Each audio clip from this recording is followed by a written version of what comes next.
Well, g'day guys, Steve Cullum here. As a music industry pro with my music used on thousands of TV shows and many leading international brands, I'm going to give you my hidden analysis of Evanescence song, My Immortal. Now, you might know this song from Twilight. It got really big there, but they actually wrote it before that. It was actually a song that was already released before that. So we're going to dive into this live performance. I'm a fan of this song, fan of the band. I've heard the song on the radio or on MP3, but I haven't actually seen this live clip. So let's go ahead and see what she does. And just before we do, please like and subscribe. It really helps the channel if you like this. And let's go ahead and dive in.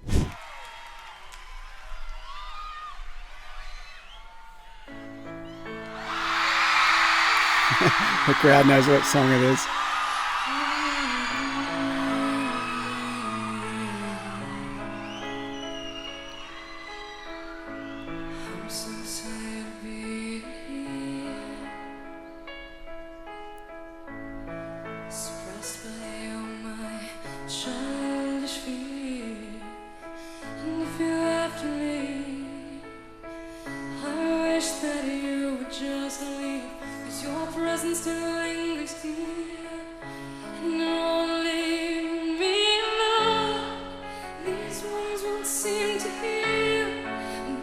I love how the way that she's singing it. She's holding it. She's kind of like leaning into the nose a little bit, so it's a little bit more of that, little bit of that nasally sound, just a tiny little bit. Well, if you don't know this band, they could go very heavy. I know in the record they go really heavy towards the end of the song, but she's got some other songs that's got a full band. It's very heavy, very big sound, and so she's kind of like she's showing that she has that edge. She's singing very softly, but with an edge. And of course, this song is such an emotional song. It's a song about, losing a loved one, or, people can kind of translate this into, the pain of maybe a breakup or anything. But, I really think it's really written for that now that you're gone, kind of thing. And you can translate that to however. That's the beauty of songs. So, but let's keep going.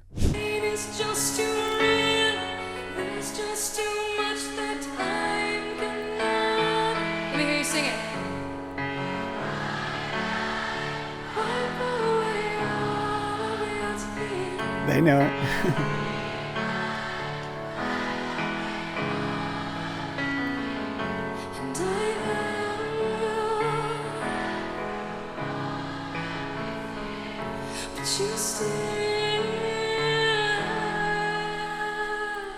That's cool. Seeing the real lighter. That this must have been recorded a little while ago, because now I don't even know if you get in trouble for bringing a lighter into a concert, or they probably. But everyone has their phones now. You see these phones, or maybe even see some lighting from the actual concert. Everyone's holding a band or something like that. But very cool to see a real lighter. Let's go.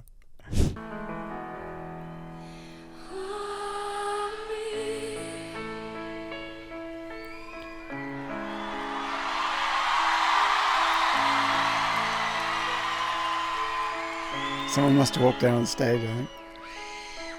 You used to captivate me by your resonating light. Now I'm bound by the life you left behind. Your face it haunts my once pleasant dreams. Your voice it chased me. All the sudden. So you know how I was saying before, it sounds that a little bit more nasally. She's really leaning in. You can see the mic is really up there more in that nasally, but she's also placing it a little bit more directionally from that. As a singer, we can do that. We can place it more in our chest kind of thing, or we can place it more in our nose, So we have all these areas where we can kind of place the sound where it kind of comes out of. And it's so cool to kind of see how she's doing that and how she's deciding to do that. I really love how we as vocalists, we have so many different aspects to our voice, so many different things. And I love this piano part. This piano is really well arranged for this song. It's really nice.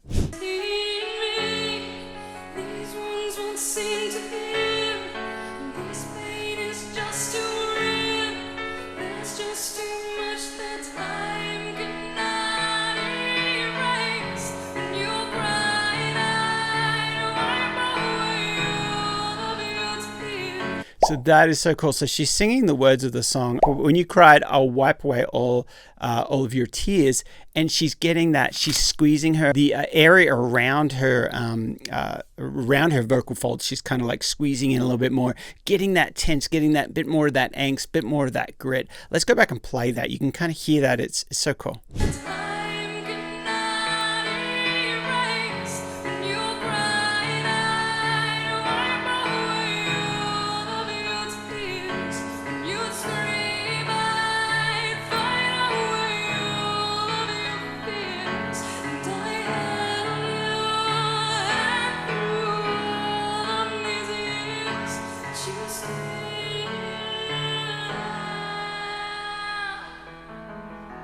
That's great.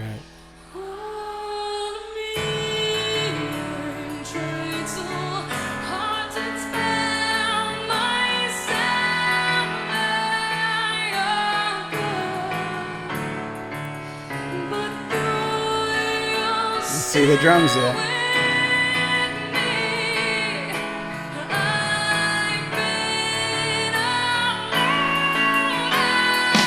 All right, just before we go into that big part. So did you hear the last note? She's like, she's really getting the tension. She's really getting the grit. She's bringing that in because she knows the drums are about to come in and they're going to go big. So let's go back and hear that again before the drums come in. She's almost, this song actually is kind of divided into a few different parts. So when you're writing a song like this or when you're performing a song like this, you've got to put it in those steps. I often relate to it kind of like changing gears in a car. You've got to, change those gears. You don't want to start in the fourth gear or the highest gear. You want to start in the low gear. And so she did that. It started with just the piano, then she sings a very soft, then she gets the crowd to kind of sing. So it's another little dynamic. She's changing these gears. Now she's at the top gear because she knows that this is the biggest she can get by herself on the piano and just vocals. And now we're going to bring in the band. So it's so cool as a performance.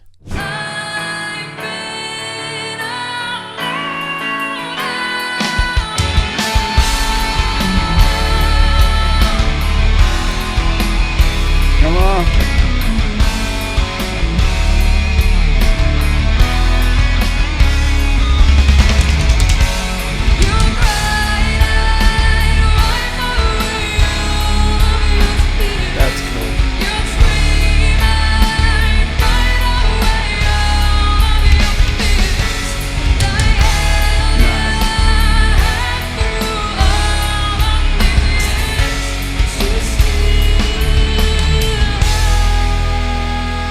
Softer.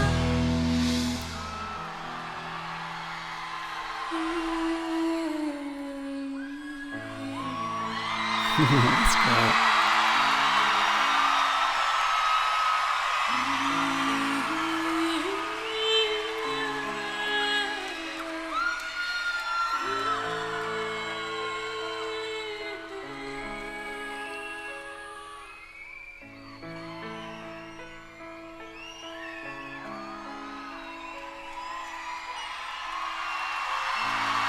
Wow, that is so cool. What a crowd she's got there happening.